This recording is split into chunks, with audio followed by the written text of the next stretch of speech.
Remember to eat. Remember to drink water. If you're mentally ill, fix that.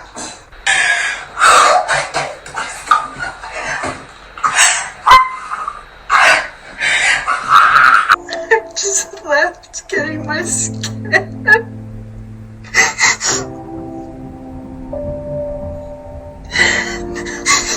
That is the issue with having surgery for endometriosis. It can come back with vengeance, and it can come back and grow in other places, and it can come back and grow worse. I am sick of being told, just have the surgery, you'll be fixed then. No, you won't be fixed then. I've had 2 surgeries. It's less than 3 months and I've already grown another cyst. Well, I did have my surgery last year in August, and I did find some relief for a short period of time. By the October, my symptoms and pain was in full swing back. It was horrendous. So today I am giving you my 3-month post my endometriosis surgery update. A couple of you have been asking me, how am I doing? How am I feeling? Has it grown back? I wish I could say it's been a smooth sailing journey. It kind of hasn't. Surgery is not a cure for endometriosis. Surgery is not a cure for endometriosis. A lot of people do unfortunately have their endo grow back, their symptoms reappear, they start to feel even worse after surgery. So that is very unfortunate, and none of us hope that for ourselves. A lot of us go into surgery hoping that it will be the end of our endo journey, but surgery is just one step of the journey. We always pray that we'd be the blessed ones, or the lucky ones who don't experience endo recurring. But unfortunately, it happens. Of course, it's great to cut out any endo lesions, any endometriomas you have, but surgery doesn't tackle things like your immune system, chronic inflammation, hormone imbalance. It doesn't address those things. All it's doing is just cutting out the weeds that you can see, but it isn't addressing the root that is underneath the surface, the things that cause the endo to grow in the first place. So in my view, surgery is limited because it can only do so much, and it doesn't even attempt to address why you had endo in the first place. Why do we have these abnormal growths, and what is behind these things? So that's why when I hear people say, oh, my endo started growing back after 3 months or 6 months or 2 years, that's why I'm not completely surprised, because it's just a temporary fix and it doesn't get to the root cause, the things that are actually driving these abnormal growths. So just looking back at my first 2 periods, I was sailing. I was on cloud 9. I literally had no pain whatsoever. Of course, I track my cycle, so I know when my period is about to start. My Natural Cycles app is spot on most of the time. So the few days running up to my first period, no pain, no symptoms. I was like, wow, is this how life is supposed to be? Is this how life truly is without endo and the nightmare that it is? No symptoms, no pain in the run up to my period, no pain during my period. It was just heaven. I was just thinking, amazing. This surgery has literally changed and turned my life around. And the same thing happened with my second period. No pain. I was feeling amazing. I was able to go out during my period, do housework, just live a normal life. And it was revolutionary. I was like, hallelujah, this is amazing. And then my third period came, and this is when things started to take a turn. Even though I'm 3 months post surgery at the moment, I've actually had 4 periods because my cycle has become irregular. They're much shorter, so it means that they're more frequent, and I'm still looking into it. I know that chronic stress has played a huge part in my phases just being a bit all over the place. But essentially, in my third and fourth period, I started noticing some unwanted symptoms. So I started noticing that PMS, kind of menstrual cramping, that was not there in the first and second periods. So the cramping started, the pain during my period seems to be coming back. They're nowhere near as bad as the pain I used to get prior to surgery, those were like 9 out of 10, 10 out of 10 sometimes. These pains are more like a 3 out of 10. So they're not bad on the grand scheme of things, but they definitely, I was going to say they took me by surprise, but I almost wasn't surprised when I started feeling this pain coming back, because after your surgery, although you're extremely happy that your symptoms have disappeared and you feel light and carefree and like well again, there's a huge part of you that also is very fearful. It's almost like you don't want to trust this. You don't want to get too excited, too happy too soon, because you've heard the rumors of people's endo growing back after surgery and you don't want to be one of them. So although you're extremely happy and elated, your body holds that memory of just how painful your periods used to be. And so whenever you are approaching your period, your body starts to prep you for that pain. Like I noticed my body was becoming tense and anxious just as I was approaching my period, because historically I've gone through so many cycles where my period means pain, anxiety, just feeling awful. So whenever I was approaching my period, I track it on the app, I know exactly what day my period starts. I actually noticed that I felt tensed up, my body was on high alert because it was overly sensitive towards my period. It just associated period with pain, period with pain. So the first and second period, when there wasn't any pain, it took my mind a couple of days to realize that I wasn't actually in pain. I initially thought that I was in pain, but then when I stopped and stepped back, it was only then that I realized that, hang on a minute, there isn't any pain here. So it was kind of like a weird situation, weird dichotomy, because my body was expecting there to be pain and therefore my body felt pain. But actually, when I reflected, when I journaled, when I took a step back and just like focused on my body for a moment, I realized that I wasn't actually in pain. Like I felt fine. There was no cramping, no painful bowel movements, no painful urination. I was completely okay. So there's a huge, it's not really a mindset piece, it's a nervous system piece, because our body has become so familiar with this chronic pain, these endo symptoms. It's become our normal, it's what we've become used to. So when we no longer have those symptoms, it's like a shock to our body. Our nervous system sees that as unfamiliar, and it sees the unfamiliarity as a threat, and it tenses up, it kind of defenses and prepares to brace itself against this unfamiliar sensation.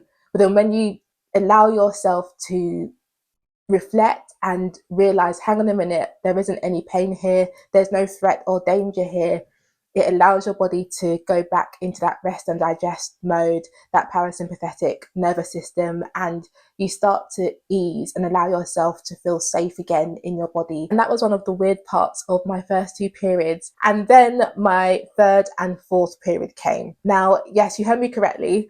I have had 4 periods so far because my cycles have become irregular. I have noticed with my third and fourth period symptoms recurring, cramping that feels very similar to my endo cramping, which is really, really disheartening. I am feeling cramping before my period and also during my period, and by no means is this pain anywhere near the pain I used to experience prior to my surgery. Those pains were like a 9 or even 10 out of 10 in terms of like on a scale.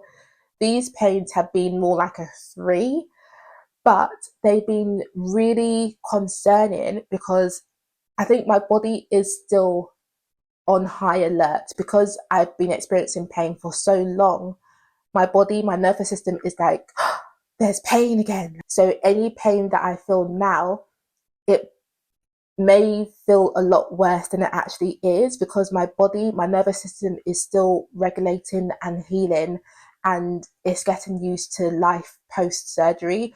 So I don't actually know if the pain that I'm now feeling is really a 3 out of 10. Maybe again, my body is hypersensitive and it maybe is a 2 or 1. I'm not too sure. But when I started feeling this pain before and during my period, in my last 2 periods, I was like, am I going mad here? I started questioning myself, like, am I going crazy? Am I going insane? Are these symptoms real? Is this pain real? I almost didn't believe that I was starting to feel pain again. And for a lot of us, this is our worst nightmare. Gotcha. Gotcha. So I would like to thank everyone at this negotiation. Even though we know that endo can come back, none of us hope that for ourselves. We always pray that we'd be the blessed ones or like the lucky ones who don't experience endo recurring. But unfortunately, it happens. And I'm not too sure if these mild pain, these mild symptoms that I'm feeling is my endo growing back. I haven't had any tests to confirm if it is or what it is. But yeah, I've started feeling or experiencing some mild symptoms again. So it's been the cramping. And I know like almost everyone has cramping during their periods, although some people are of the view that even cramping isn't normal. But I know it's common, so maybe it isn't anything really to worry about. But I have experienced cramping. I've also been experiencing some pain in like my leg, my upper thigh, which is something that a lot of us experience when we do have endo. The pain seems to be coming back and it's very gradual. It's definitely on the low side at the moment. But naturally, I'm just a bit scared that this may mean endo. I'm really praying that it isn't my endo growing back and maybe it's just like normal period symptoms. I have been under a huge lot of stress recently. So maybe, and of course, that is because it does affect our hormones. So maybe it's that affecting my cycle. I'm not too sure. But as you can see, these past 3 months, it's been a mixture. It hasn't been 100% perfect. And it has made me worried. And I'm trying not to get too worried because stress is not good for our hormones and our cycles either. It's not good for endo. It creates inflammation, and endo is a chronic inflammatory disease. Cortisol steals from our progesterone and estrogen, and I need those to be at the right levels for regular cycles, etc. So yeah, my mind kind of is like, what is going on here? I even mentioned this to my endo specialist because I had my post-surgery follow-up. So about 3 months after your surgery, they invite you back just to check how you're doing, check how your pain levels are. So I mentioned my pain was fine, and then it seems to be coming back weirdly. I'm not too sure if it actually is endo, but it is a bit concerning. And the specialist was like, as long as the pain isn't like how it was, you're fine. Like, he isn't concerned. Don't worry about it. But of course, when it's you, it does worry you. It does concern you because endo is horrible. It's an absolute nightmare. And most of us will not wish it on our worst enemies. So any kind of suspicions that it's coming back is a huge worry. But my endo specialist was not worried at all. Not that he was dismissive, but he was like, as long as the pain isn't like how it used to be, it means your surgery was a success. And it may just be your cycle settling back down after surgery, or, he didn't really give much explanation. So I've had to go away and think, like, what are the possible causes? In his view, the surgery was a success and he removed all the endo that he could find. He also removed my dermoid cyst, which they said may or may not have been causing some of the pain that I was experiencing before. I'm not too sure what is going on, but it seems like something is going on, and I'm trying to have faith and pray about it. I've improved my diet so much since my surgery. I'm trying to manage my stress through various nervous system techniques, but sometimes surgery simply isn't enough. Surgery is just one part of the puzzle. A lot of us, we have an environment in our bodies which is conducive to this ease and to illnesses occurring. We have chronic inflammation, we have hormone imbalances, we have gut issues and autoimmune dysfunction.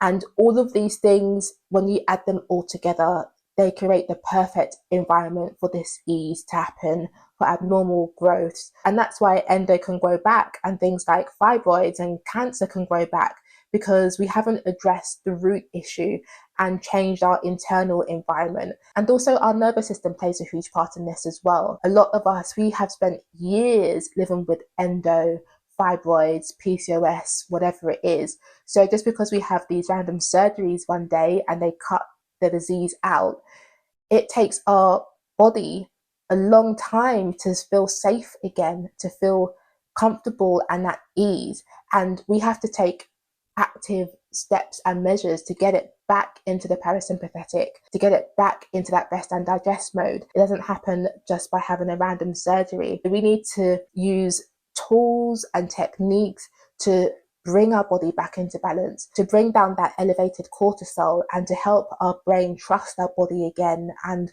for us to trust our body again. So none of these things are instantaneous. None of them are quick fixes. They're not magic solutions. This all takes a while. This is a journey. And although we are all praying that our endo doesn't grow back, unfortunately, it can and it does happen. So my focus and your focus, it needs to be on creating a lifestyle that supports health, that supports wellness, so reducing our chronic stress, improving our gut health, supporting our immune system, because remember there are links between endo and autoimmune diseases. There are so many aspects to this wellness journey and we need to be doing them all. It's not just surgery or pills or prescriptions. It's a full-blown picture here and we need to be doing all of the things that support our health. And that is what I'm continuously learning on this journey. And oftentimes our illnesses, our conditions, they don't just appear overnight.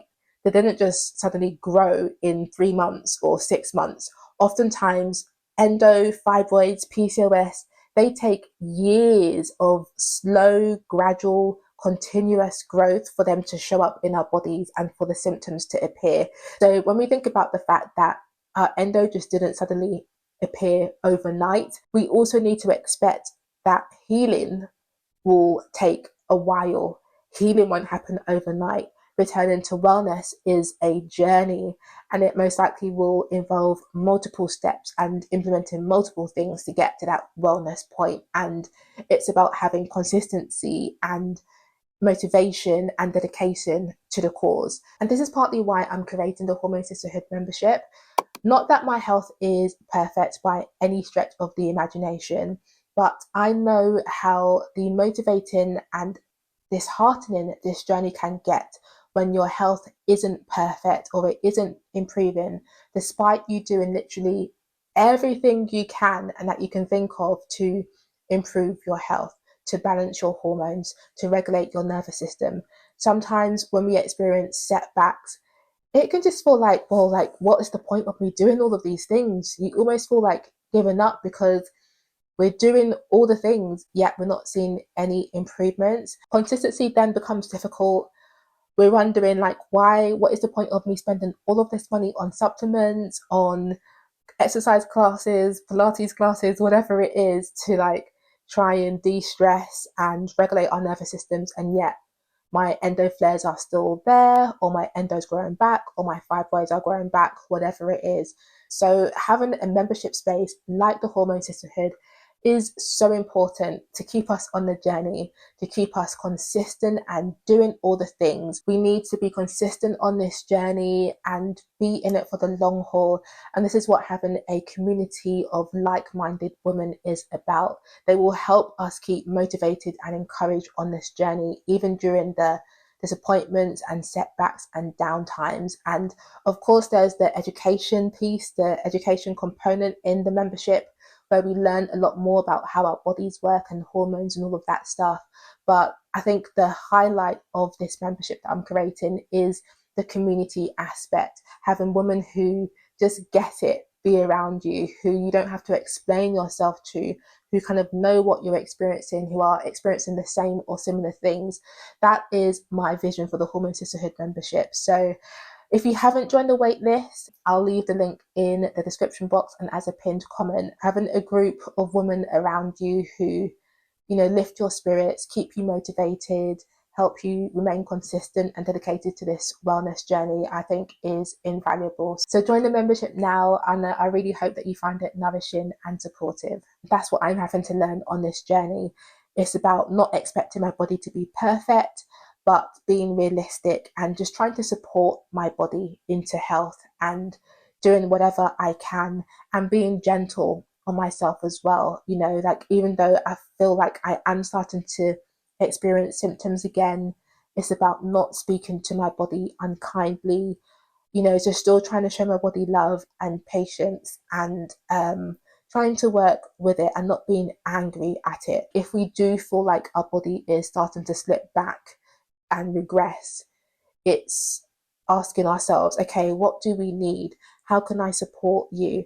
Like, really showing our bodies the love and patience and care that it needs during this time. We really have to protect ourselves as well, protect our mindset, because this is such an emotional journey.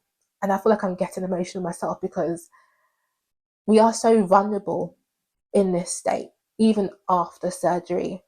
We almost feel like we are letting people down because people expect us to be well and to be thriving after surgery.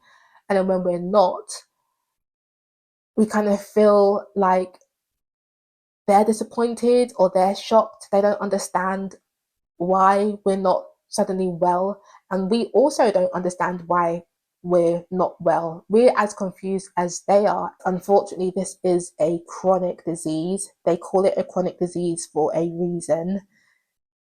And we just need to try and ride the waves. I'm just really trying to have faith here and just try and trust that, I'm going through this for a reason, even though I may never find out the reason.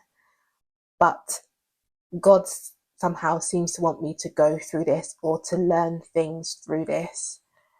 And I need to just try and get all that I can from this experience. Like, I feel like it will be a wasted experience if I go through all of this and not learn anything about myself or anything about life or the world. So I'm trying to learn everything I can, but it is tough.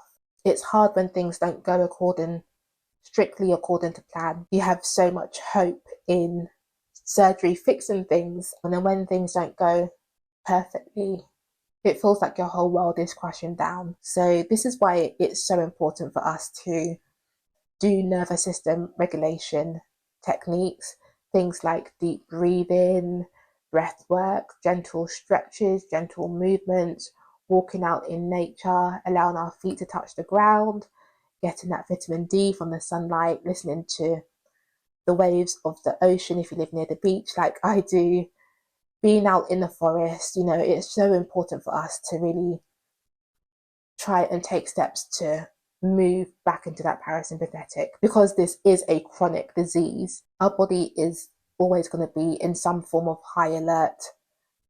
It's not going to feel safe. It's always going to be scanning our environment for the next flare up, the next pain, the next symptom.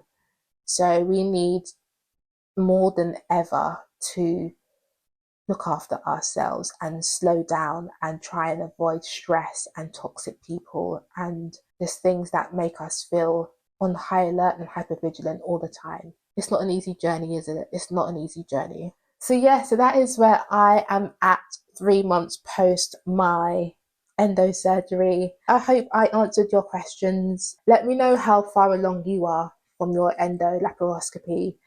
Did your surgery go well? How have you been feeling since it? Are you starting to experience any symptoms coming back? Or, does everything seem to be fine? Let us know in the comments. I'd love to hear how things are going for you. And subscribe to the channel for more videos about endo, autoimmunity, fibroids, all of these weird and wonderful things we sometimes go through as women. And I will see you in the next one. Take care.